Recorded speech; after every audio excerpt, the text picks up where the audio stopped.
Hello everyone, welcome to our broadcast, and I'm very much excited to have you here for joining the broadcast. If you just joined the broadcast, it is the Business Lecturer in Within show. It is the all-new show on my YouTube channel where I'm going to be teaching live for the ICAG May 2020 examination and by extension ACCA March and June examination. Now, like you know already, I'm going to be designing these lectures based on what we're going to be looking at and what the community is going to be saying. So each day, what I'm going to be teaching will be based on the questions that you asked and the topics that you requested for that I treat during these live broadcasts. So if you just joined the broadcast, do me a favor and comment below. Let me know where you are watching the broadcast from, and most importantly, whatever questions you have for me on various subjects, on various topics,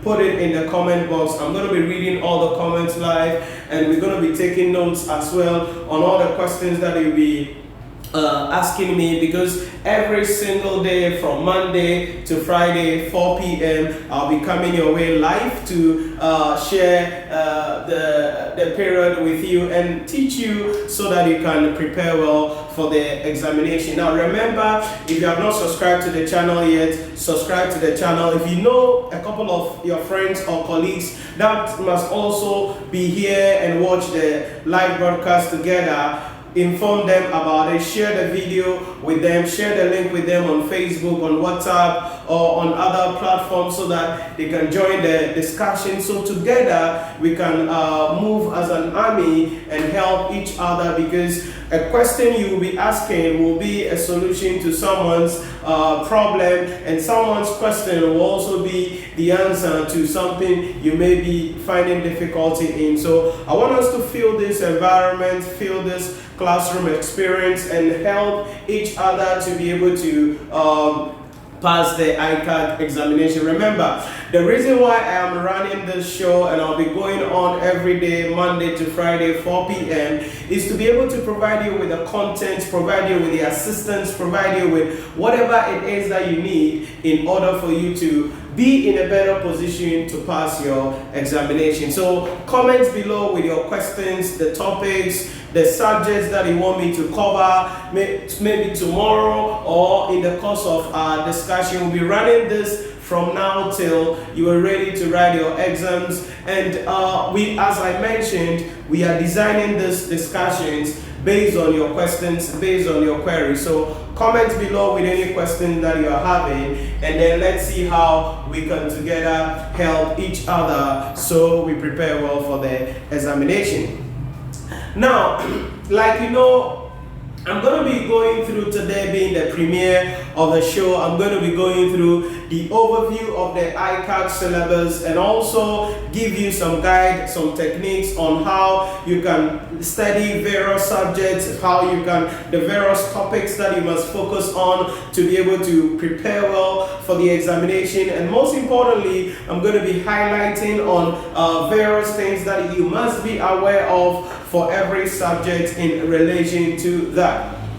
Now, so in the new ICAG syllabus that took effect in the November 2019, that was the first time that the new syllabus was written. The May 2020 is going to be the second time for the new syllabus. And like for those of you who wrote the paper, you realize that it's taking a different tone now. The new syllabus is different from the old syllabus. The structure of the questions, the tonations of the question, the requirements of the questions are far more going to be different from what you know already under the old syllabus, because this is a new syllabus and has various changes. The examiner has different objectives that he wants to achieve in each examination sitting. Again, if you are just joining the broadcast, comment below with your questions, the topics you want me to cover during these live sessions, the subjects you want me to teach, whatever it is that you are finding challenge in, you can put it in the comment box or the chat, the live chat box, and I'm going to be answering all of those questions for you. And these questions will also help me to design what I want to do in relation to that for you. So Samuel Quason, oh yeah, Samuel, I hope you're doing well. I'm glad that you have joined the broadcast again. I think we had a very fruitful period last semester, and thank you for joining the broadcast again this season. This season is going to be bigger, better, and greater because every single day, Monday to Friday, 4 p.m., I'm going live, and I'm going to be doing a lot on this channel this year to help you guys to be able to prepare for your examination and most importantly, pass your examination. So Samuel, welcome to the broadcast. If you have any questions, put them in the chat box. If there are any topics that you want me to cover, there are any subjects you want me to look at, just put them in the chat box and I'm going to be answering all of those questions to you. Now, one thing that you must understand is that Ebenezer Alta, good to see you. Yeah, thank you. Good to see you again. Thank you for joining the broadcast. Share the video with your colleagues, your friends. Come on. The ones on campus, the ones in the office, share the video with them. I want to hit as much people as possible. You know, there are a lot of people out there who are struggling with this ICA thing. A lot of people want to give up with this ICA thing, but we have put it on ourselves that together we can assist a lot of people. So share the channel with others so they can come on board so we help to achieve our objective.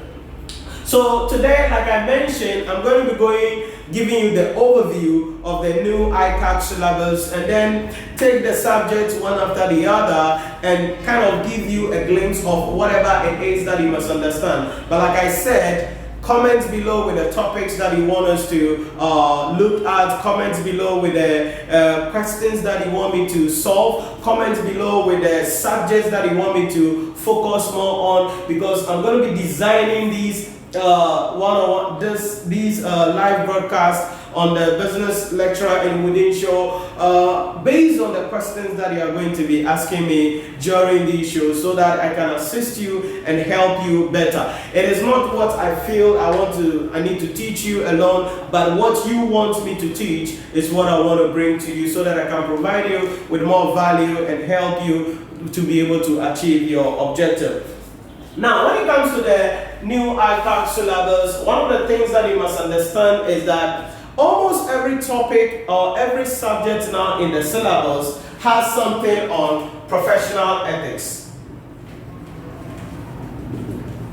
That is very, very important. Almost every subject that you take now in the professional qualification syllabus has something on professional ethics. Now, when we talk about the issue in relation to professional ethics, it is fundamental to the accounting profession because a lot of things are happening. If you remember, the collapse of the banks and the amalgamation of some of the banks and then the penalizing of some of the accounting firms and the auditors involved was all because the Institute of Chartered Accountants and the regulatory bodies want to bring some level of respect, some level of public interest in relation to the audit profession. And so with the new ICAG syllabus, we are focusing a lot on the professional ethics. So almost every subject, there is going to be something on professional ethics. Now, like I mentioned, I'm going to be going through the issue today about professional ethics. As I will be mentioning other things in the syllabus. Now, when it comes to professional ethics, you must understand that the IFAC, that is the International Federation of Accountants, is the global accountancy board responsible for regulation of the accounting profession. Now, when you go to the IFAG, there are a couple of sub-organizations or organs that issue various guidelines for the accounting profession. For instance, in the IFAG, we have what we call the International Audit and Assurance Standard Board. The International Audit and Assurance Standard Board. Now, the role of the International Audit and Assurance Standard Board is to, like the name suggests, issue what? International standards on auditing and international standards on review engagement. So the international standards on audit and international standards on review engagement, these are issued by the International Accounting Standard Board, which is an organ of the International Federation of Accountants. From there, we come to another regulatory body or organ of the of ICAG called the International Public Sector Accounting Standard Board. International Public Sector Accounting Standard Board. Like the name suggests, this board is the one responsible for the issuance of international public sector accounting standards, the IPSAS. So for those of you who are writing public sector accounting and finance, IPSAS is going to be critical in your examination, and I'm going to be spending some time and we are going to be releasing some videos as well on these IPSAS. So first we have the International Audit and Assurance Standard Board, responsible for the issuance of the international standards on auditing as well as the international standards on review engagement. So for those of you writing audit and assurance and advanced audit and assurance, you are going to be needing the ISA and then the ISRI. Then the third organ that we can talk about there from IFAG is the International Ethics Standard Board for Accountants. That is the ISBA, International Ethics Standard Board for Accountants. Now, the role of ISBA is to issue the professional codes of what? Ethics. So they issue the professional codes of ethics that guides the accountancy profession, and that guides the behavior of the professional accountants. Then certainly the last one is the International Accounting Education Standard Board. The International Accounting Education Standard Board. Now the role of the International Accountant Education Standard Board is to provide guidelines on the development of the accounting education. So if you go to the Institute of Chartered Accountants, after you charter as an accountant, there is what we call the CPD, that is the continuous professional development. So those continuous professional developments, the way the institute organize those is based on the guidelines that is issued by the International Accounting Education Standard Board. So these are the four sub-organs of the IFA. Now, why did I take you there? I took you there because the ICAG, that is the Institute of Chartered Accountants Ghana, is a member of the IFAG. And the IFAG has an organ called the ISBA, that is the International Ethics, and Ethical Standards for Account. Why have I escaped this right now? The International Ethics Standard Board for Accountants. I don't know why I just escaped that. So they are responsible for the issuance of the codes of ethics. Now, since ICAG is a member of IFAG, it means that ICAG has also adopted these codes of ethics. What does that mean then? It means that as an accountant who is a member of the Institute of Chartered Accountants Ghana, you must also adhere to these fundamental codes of what? Ethics. So let me take you through these fundamental codes of ethics. Like I said, irrespective of the subject you are writing, almost every subject, there is a place for ethics. Management accountant ethics, we have it there. Financial reporting, there is an ethics there. Public sector, something about ethics is there. Audit and assurance is going to be there. Corporate reporting is going to be there. Advanced taxation, it is there. Strategic case study, it is there. So almost every subject, there is something about ethics there. That is why I'm going to be starting off with that. So let's look at the fundamental codes of ethics.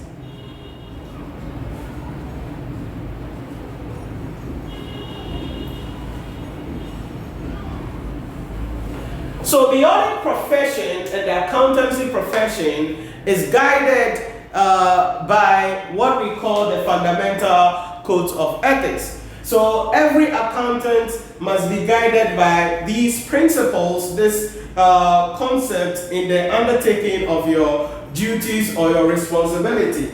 For there are a lot of you, I think you know these already. We have what we call the integrity, objectivity, professional competence and due care. Then we have professional behavior. And then the last one is confidentiality. So these are the 5 codes of ethics that must govern the professional accountant in everything that he does. So what is integrity? If we say you should be a person of integrity, what does that mean? This fundamental code of ethics or principle means that the professional accountant in the carrying out of his professional duties must be straightforward and honest in all his professional dealings. The professional accountant in carrying out his professional duties must be straightforward in all dealings, must be straightforward and honest in all dealings. Now, so if we say be a person of integrity, 2 things. You've got to be honest and you've got to be what? Straightforward. So in all the professional dealings that the professional accountant is going to be undertaking, he must be what? Honest and must be straightforward. But the key question we ask ourselves is, when we say the professional accountant must be honest and must be straightforward, who must he be honest with, or who must she be straightforward with? 2 people, 2 key people. The professional accountant must be honest with the clients that they are working for, as well as to the Commissioner General and other regulatory body. The Commissioner General and other regulatory bodies. So as a professional accountant, you've got to be straightforward to the clients and you've got to be straightforward and honest to the Commissioner General. So this is where, for instance, if you're a tax consultant and a client comes to you and say, prepare my tax returns for me, and you are preparing the tax returns for the client, and the client tells you that A, B, and C should not be included in their tax returns, and you are also filing the tax returns because you must make sure that you plan the tax for the client's entity. You must make sure that whilst you are doing that, you are straightforward with the client, you are honest with the client with all the laws, with all the rules, but at the end of the day, you are not also understating incomes or overstating the expenditures so that less tax will be charged by the Commissioner General. So as a professional accountant, you need to be a person of integrity, meaning you've got to be straightforward and you've got to be honest in all your professional dealings. That is the first fundamental principle for the professional accountant. Samuel, I've seen your question. I will look at it in a moment. Let me take the second one after that. I'll read your question. The next thing is objectivity. Now, what does it mean to be objective? What does it mean to be objective? To be objective simply means that the professional accountant must not allow bias and conflict of interest to affect his professional judgment. The professional accountant must not allow bias or conflict of interest to affect his professional judgment.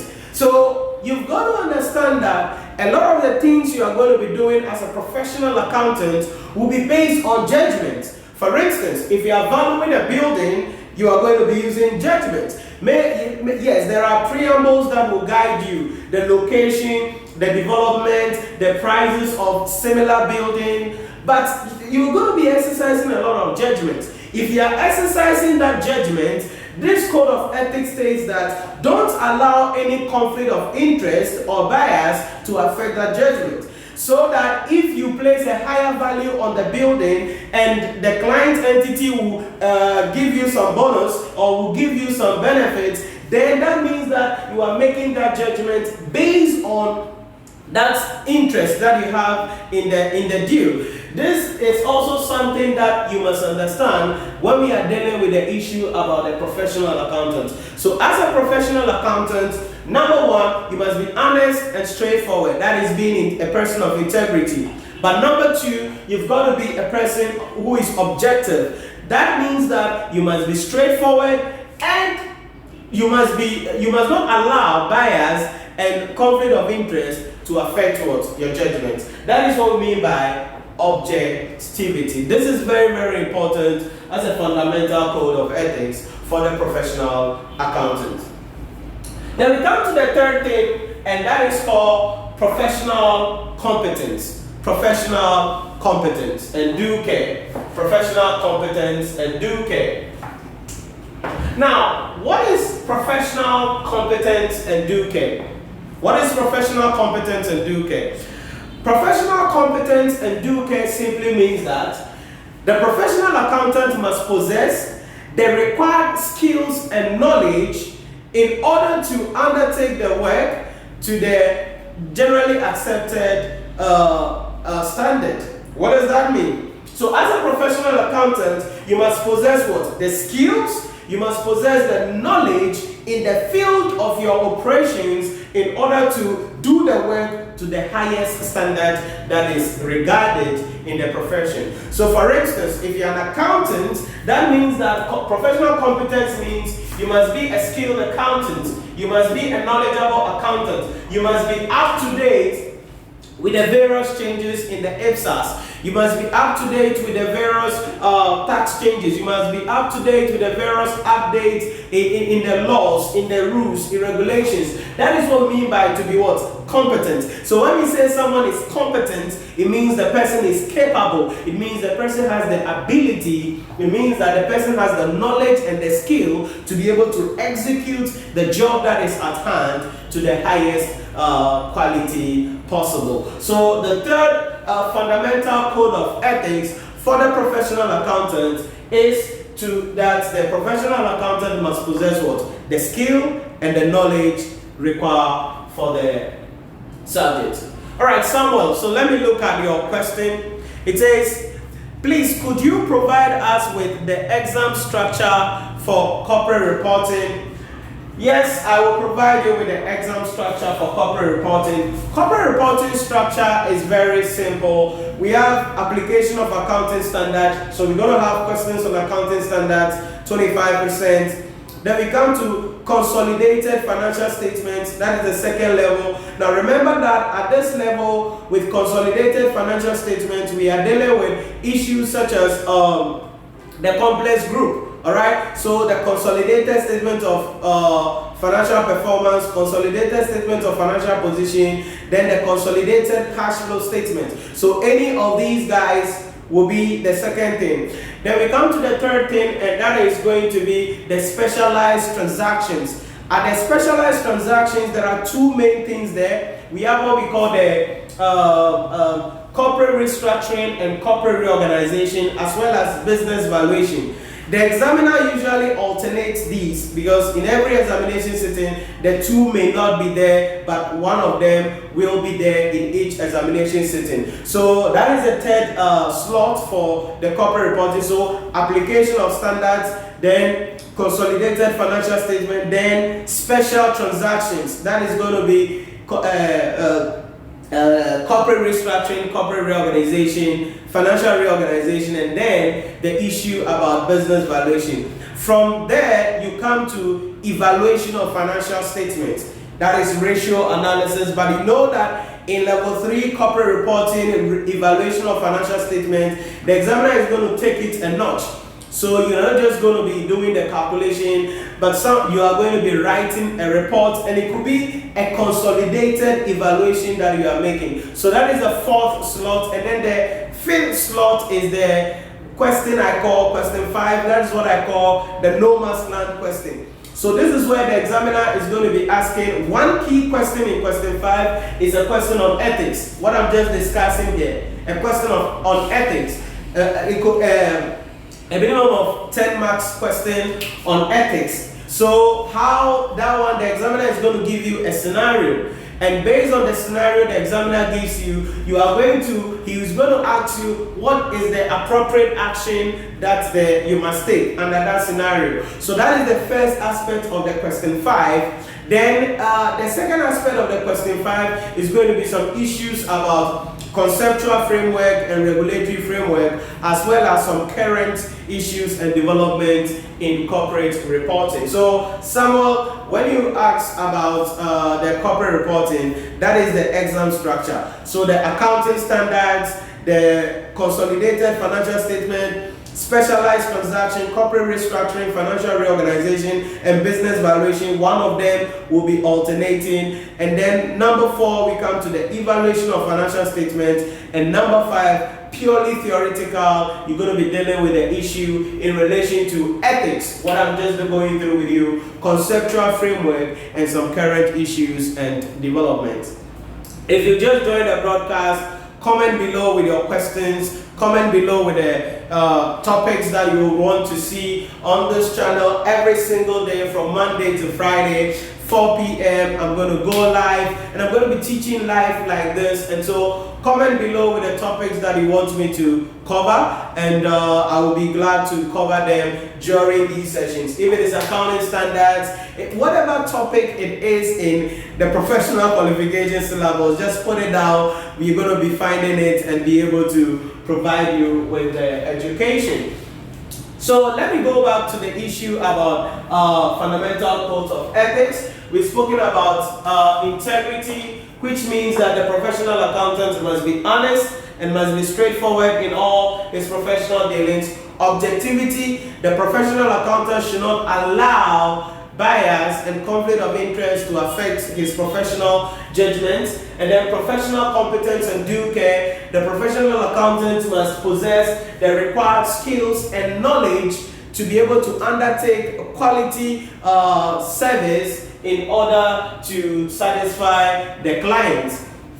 Then number 4, professional behavior. Professional behavior. This code of ethics states that the professional accountant must not be engaged or involved in any behavior that will bring discredit to the audit profession or to the profession at large. So, as a professional accountant, you cannot take bribe. I mean, their income or overstate their expenses so that they end up paying a lot of less taxes to the government. You must make sure that their deferred tax and the provision for bad debt are done reasonably so that they don't earn less profit, thereby declaring less tax issue. So professionally, you must not do anything to bring shame or disgrace to the profession. So when those banks collapsed, as you know in Ghana, one of the things that people were asking about was who were the accountants of the company, who were the auditors of the company. Didn't they see that the company was not doing well? Why didn't they report to the regulatory body or to the Institute of Chartered Accountants Ghana? Why didn't they do that? So that was why the Institute of Chartered Accountants went through the case and later on concluded that they must pay some fines in relation to that because quote unquote, they have brought some shame and they did not do their work the way they were supposed to do their work. And we've heard some of the audit firms actually appealing for those fines that have been put on them. But whatever it is, as a professional accountant, you must make sure that you don't do anything that brings shame or discredit to the profession. Then the 5th one is my favorite, confidentiality. Confidentiality. So if you are somebody who talks a lot, you cannot be an accountant. If you are somebody who talks a lot, you cannot be a professional. Because when you talk a lot, you give a lot out that you are not supposed to give. Now, so what is confidentiality?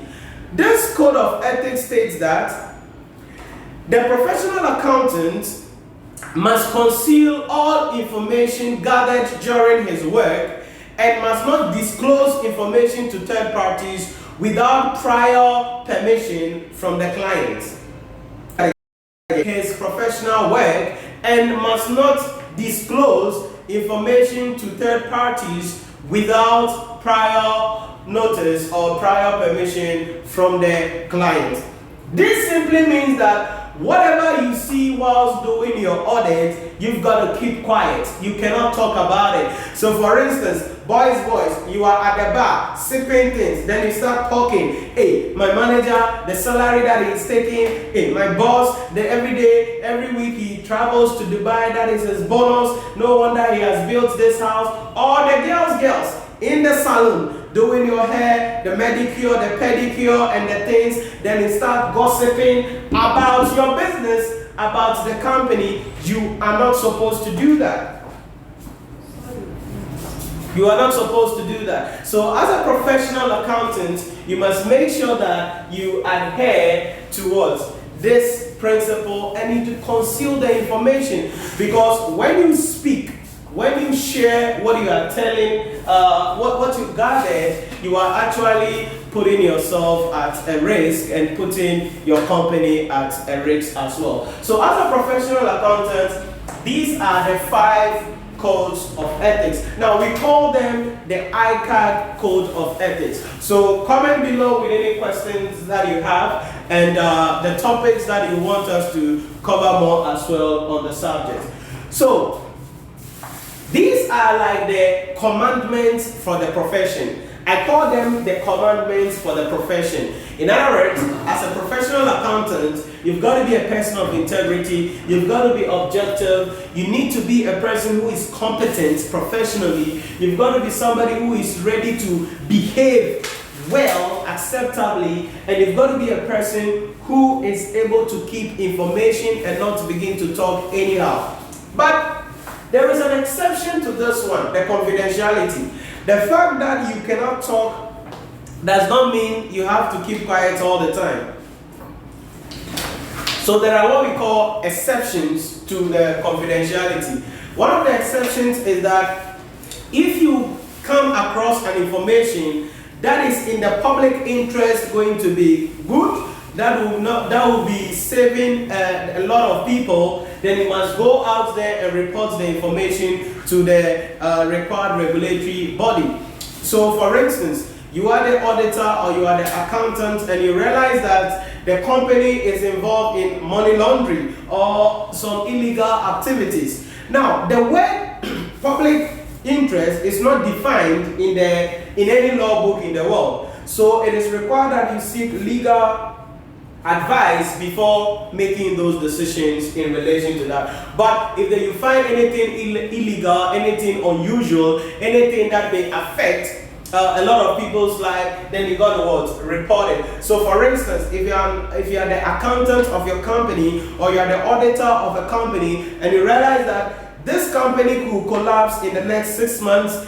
and all the people in the company will lose their job, depositors will not be able to get their money, and you don't report that to the regulatory body, then you are actually not behaving the way you are supposed to behave, because the people who will lose their job and the people who will lose their investments are actually something that will affect the organization. Then another exception here is that if, for instance, you being the professional accountant, you are a witness in a court case, then you have to talk. So for instance, if the issue is in court and you are invited to come and be a witness, when you get there, you are under oath, and so you must let out and voice out everything. And there are a couple of other exceptions to this rule in relation to that. So these are the commandments of the profession. But the big question we ask ourselves is, why is it that many accountants are not able to adhere to these fundamental codes of ethics? So let's look at the threats to professional ethics. 5 of them, and then we'll be out of here. Threats to professional ethics.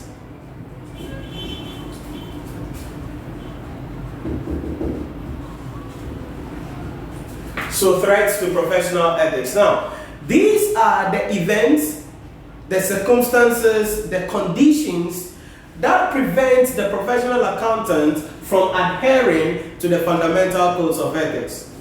The threats to professional ethics are the events, the circumstances or situations that prevent the professional accountant from adhering to the codes of ethics. And there are 5 of them that you have to be aware of. We have what we call the self-review threats, the self-interest threat. We have what we call the intimidation threat. We have what we call the advocacy threat. And then the last one is the familiarity threats. So these are the 5 threats to professional ethics. So as an accountant, the reasons why you may not be able to adhere to these, the reasons why you may not be able to keep quiet, you may not be able to act the way you're supposed to act, you may not be able to be objective or straightforward with the client or the Commissioner General, will be one. When we say self-review, what do we mean by self-review threat? What do we mean? Self-review threat is a threat that arises from the accountant or the auditor re-auditing the financial statements that he was involved in preparing. So for instance, as an auditor, you are not required to be involved in the preparation of the financial statement. No.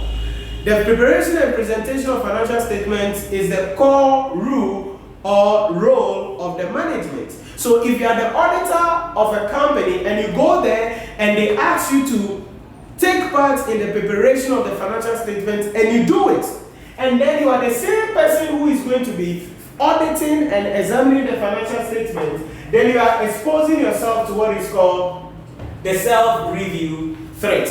Now, when this happens, because you were involved in the preparation and presentation of the financial statement, it is going to affect your objectivity. Okay? It's going to be affecting your objectivity. It means that you cannot exercise your judgment well. It is going to be affecting your integrity. You are no more going to be straightforward because you know yourself, okay? You know yourself, and if you did something and you are the one reviewing what you did, you know you cannot make an error. So that is the first thing, self-review threats. If the professional accountant, that is the auditor, is involved in the preparation and presentation of financial statements, then he is also the one who is auditing the financial statements, then there will be what? This threat will result into affecting his objectivity in the work that he is undertaking. So that is the self-review threat. Now, the safeguard here about self-review threats is what I've already mentioned. The accountant must not be, the auditor must not be involved in the preparation and presentation of financial statement. So if, for instance, you are the auditor and you go to the company and then the CFO or the accountant of the company calls you and say, oh, you are the fresh graduate and so you have the facts in your mind. Can you help me to do this tax, or can you help me to do this calculation? And you go and chop one corner and take the money and do it. You are actually exposing yourself to the self-review threat, and that is going to affect your objectivity. In future, if something should happen out of that audit, you will be the one to be punished, you will be the one to be penalized. So that is the issue about the self-review threat. The next one is the self-interest threat. Self-interest threat. Now, this threat arises from the professional accountant having financial or non-financial benefits or gain in the entity. Having financial or non-financial benefits or gain in the entity. For instance, you are the shareholder of the company, you are the employee of the company, or you are the agent of the company. When that happens and you are the same person who is auditing the financial statement, it is going to affect what? Your judgment. Or you are the accountant of the company and you are also a shareholder of the company. If you are declaring or you are part of the people making the decision to decide how much dividend that we're going to pay, that is about objectivity. You are going to declare a dividend that will be big so that you can also get more. When that happens, that is what? A self-interest threat. You are declaring higher dividend, not because you think that is right for the shareholders, but because you think that you are also going to be getting what? A big share of it. Or the company is deciding to increase the wages of the of the staff, then you are kicking against it, because you know that if all the employees' wages are increased, then you being somebody who is a departmental head or part of the management, your increment will not be too high, meaning that there is what? A self-interest threat. You are making a judgment based on what is in it for you. So that is the self-interest threat. If the professional accountant exposes himself to the self-interest threat, it affects his integrity and it affects his objectivity. So as a professional accountant, you have to make sure that you don't do that. Now, one of the ways that the professional accountant exposes himself to the self-interest threat is through what is called contingency fee. Contingency fee. Now, what is a contingency fee? Like the name suggests, a contingency fee is an additional fee that the auditor receives as a result of the fulfillment of an obligation by the client entity. So, for instance, if you're able to help us audit the financial statement, give us an unqualified audit report, and we're able to get the loan, we will give you 10% of the loan as a bonus.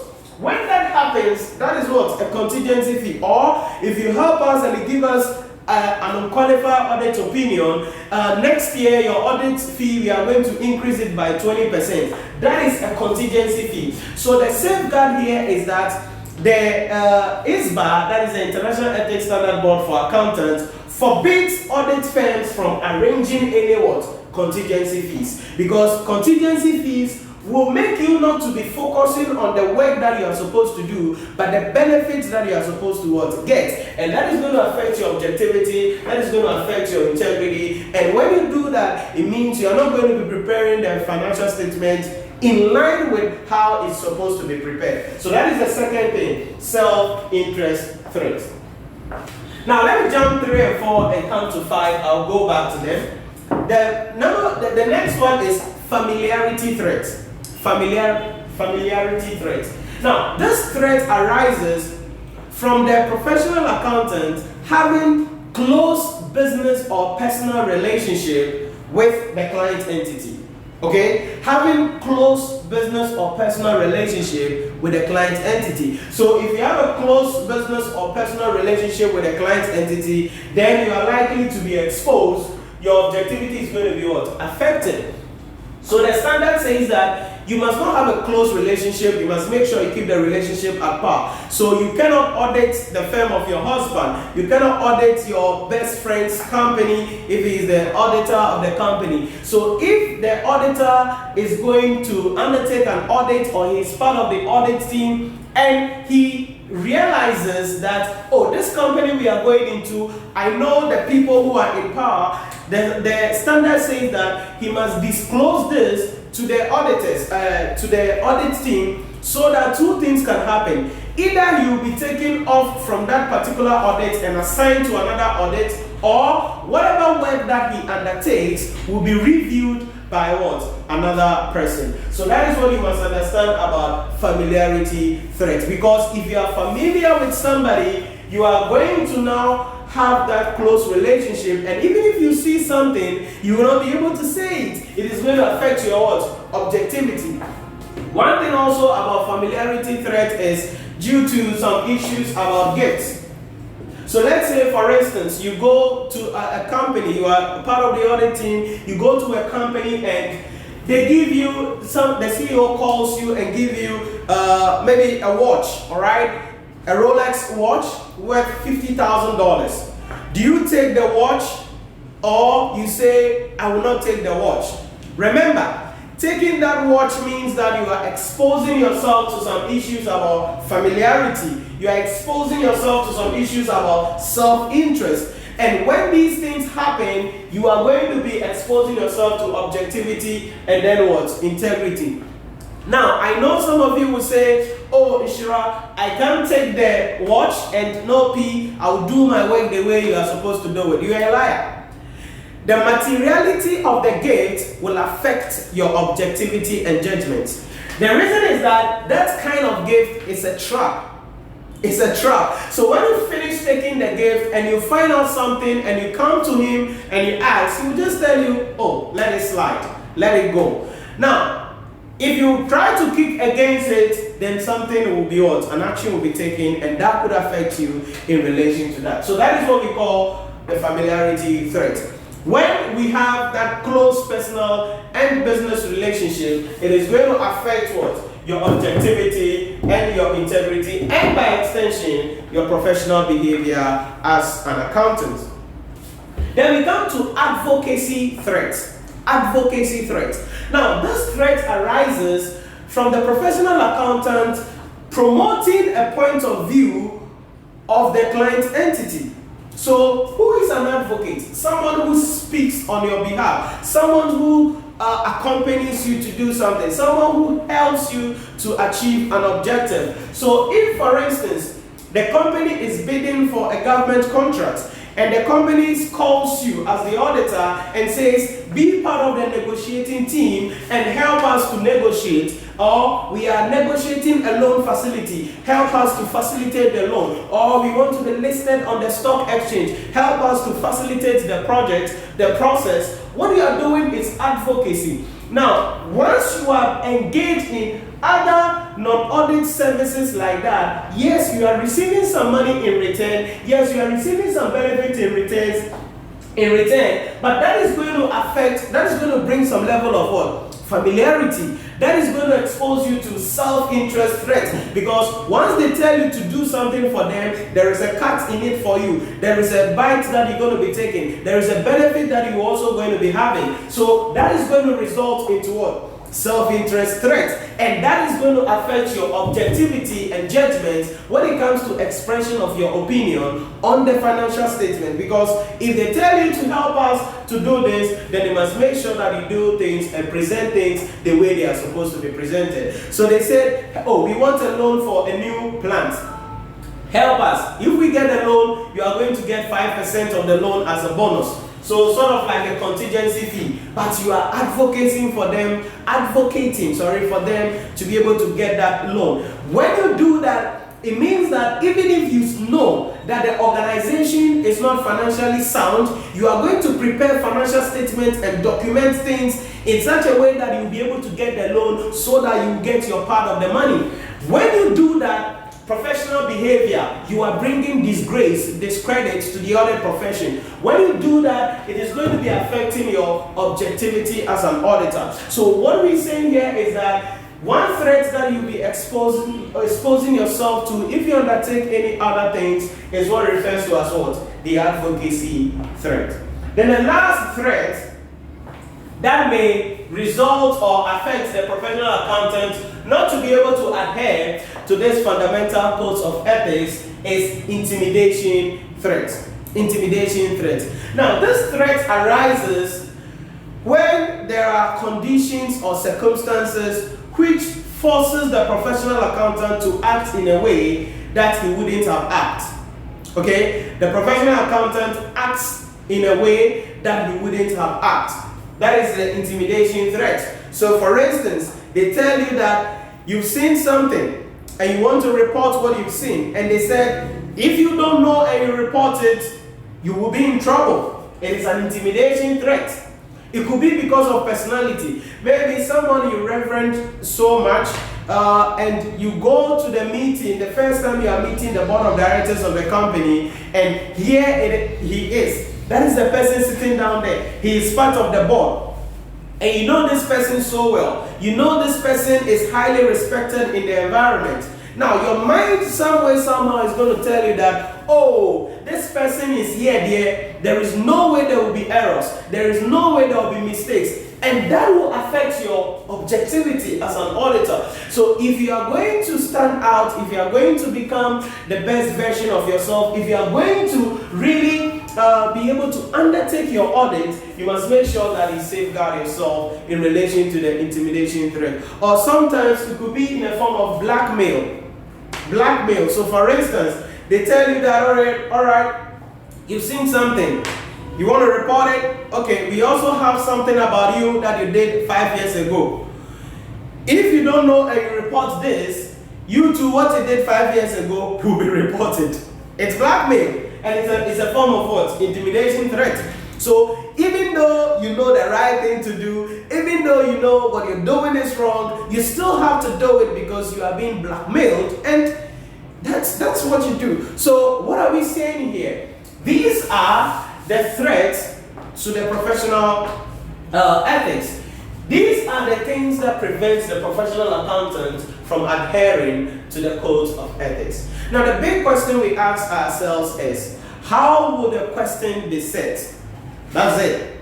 How will the question be set? It could be, the question will always be a scenario based, and the examiner is going to be asking you, what appropriate action must you take under this circumstance? If you just joined the broadcast, this is the business lecturer in Within Show, and I am going through one of the fundamental topics in the subject or in the syllabus, that is fundamental codes of ethics. And you can comment below with any questions that you have, any topics that you want me to cover tomorrow, because every single day from today down to from Monday to Friday, every single day 4 p.m. I'm going live, and I'll be teaching live like this. But most importantly, I'm going live because I want to be able to answer your questions. I want to be able to help you. I want to be able to assist you so you can prepare well for the examination. So if you just joined, comment below in the chat box whatever it is that you want me to share on. If you have any questions also on what I have discussed so far, a point you did not understand, you want me to further explain, you can put it in the chat box, and I'm going to be answering all of that for you. So, like I mentioned in the introduction, ethics is now fundamental in the entire syllabus. Most of the papers, most of the subjects are going to be having questions that you must understand, be requested, you will be asked in the exam hall. So these are the things you must understand about the fundamental codes of ethics. So this cut across in the entire syllabus, cuts across in the entire syllabus in relation to that.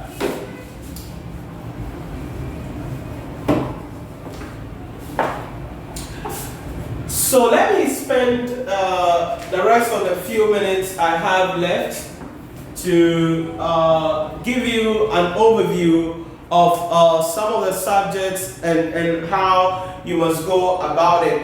I think someone asked earlier about corporate reporting, and I gave the breakdown on corporate reporting, the accounting standards, very bunch aspect. Now, one thing you must understand, financial reporting and corporate reporting, is that the examiner has always said that the reasons why students fail is because of the double entry.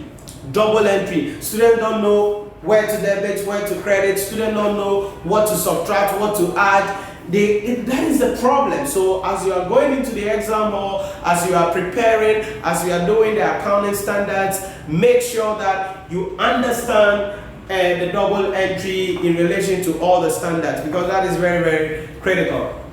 Then for public sector accounting and finance students, one of the acts that is going to be critical in your examination, which has a lot of things that will help you in your exams, is the Public Financial Management Act 2016 Act 921. The Public Financial Management Act 2016 Act 921. I will recommend that you make sure that you get the act. It has a lot of things in it about budgeting, has a lot of things in it about the role of key public officers.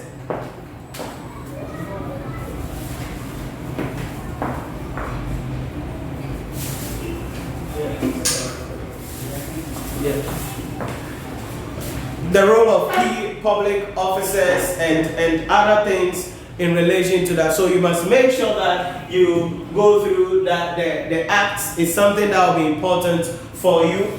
Then aside that, ICAG is going to play a key role in the subject. ICAG is going to play a key role in the subject. You can come and check. Just that I'm teaching.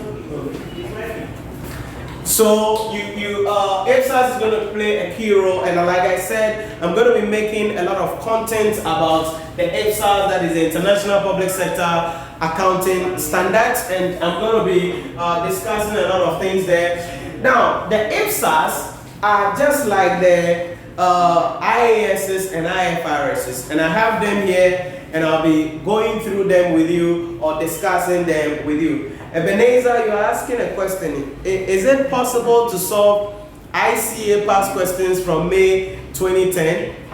All right. Ebenezer, this is my concern for you. I would not recommend you to solve ICA past questions. I'm not a fan of the ICA past questions. What I would rather recommend is this.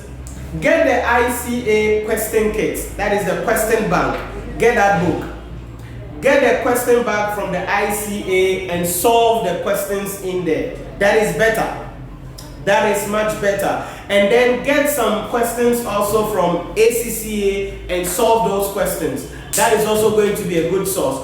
Then maybe if you have some friends in the university who are doing their masters, MBA, MSc, you can get their questions as well and solve. These sources of questions will be much better than the ICA past question. I'm not a fan of the past question. Really, I'm not a fan of the past question because you can solve from the 2010 up to 2019 and there will be no value of it into the exam hall. But if you get a question kit, okay, you get a question kit, then you get the ACCA questions and solve, and you get some of these MBA, MSc students questions.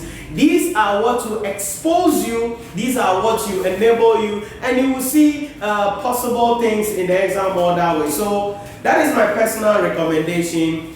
Don't go for the past question. Get the question kit from ICA for the new syllabus. Get some questions from ACCA and MSc for that. So Ebenezer, that is my answer to your question in relation to that. I know other people propagate the fact that you need to solve past questions. There is no purpose for solving past questions, ICA past questions.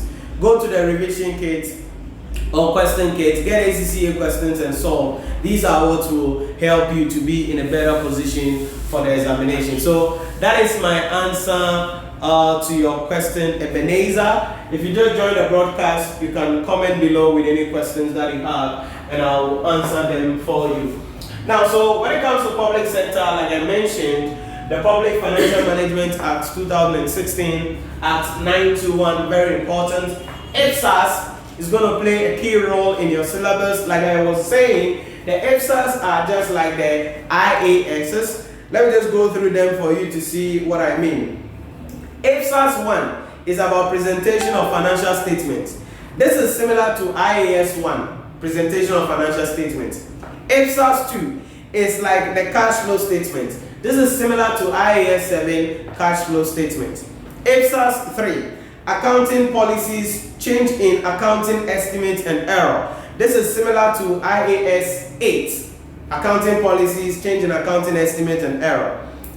IFSAs 4, the effect of changes in foreign exchange rate. This is similar to IAS 21, foreign exchange transactions. IFSAs 5, borrowing cost. This is similar to IAS 23. IFSAs 9, revenue from exchange transactions. This is similar to IAS 18. But note that if you are doing financial reporting, corporate reporting, IAS 18 is now replaced with IFRS 15, revenue from contract with customers. So you got to be careful about that. IFSAs 10, financial reporting in hyperinflationary economy is the same as IAS 29. IFSAs 11, construction contracts. This is the same as IAS 11, construction contracts. Remember, IAS 11 and IAS 18 are the two accounting standards that have been replaced by IFRS 15, revenue from contracts with customers. IFSAs 12, inventory. That is IAS 2, the same concept. IFSAs 13, leases. This is based on IAS 17. Remember that if you come to financial reporting, corporate reporting, IFSAs 17 is now replaced with IFRS 16. And IFRS 16 gives a different view of these accounting treatments. IFSAS 14, events after the reporting date. That is the same as IAS 10 in financial reporting. And the list goes on, okay? The list goes on. We'll be going through this later on in the course of our discussions. So when it comes to public sector accounting and finance, make sure you get this act and make sure that you go through the IFSAS. Now, other key issues that you must understand in public sector is the issue about public procurement.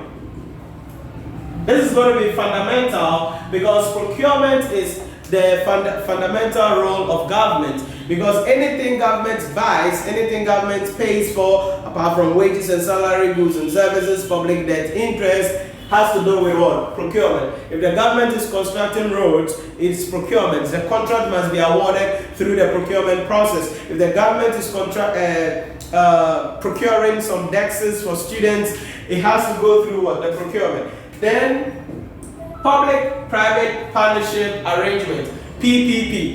This is also something that is going to be there, and there is an accounting IFSAS standard actually for this. Let me just refer to that and see if I can find it. That is IFSAS 32, Service Concession Agreements Grantor. So this is also something that is critical. You must understand. Budgeting. Remember, I told you the issue about budgeting is in the Public Financial Management Act. So make sure that you read that, you get the act, and you can get the concepts there. Then sources of revenue and expenditure of government. These are also key areas that you have to understand about the public sector accounting and finance syllabus. So when it comes to public sector also, these are the core things that you must understand in relation to that. So if there are any questions that you have, you can put it in the chat box and I'll answer those questions for you. And I'll be ending the broadcast any moment soon for today. And God willing, tomorrow, same time, 4 p.m., we are going to be continuing with our discussion. I'm going to be teaching live like this so I can assist you so you prepare well for your examination. So maybe put it in the comment box. What do you want me to take tomorrow?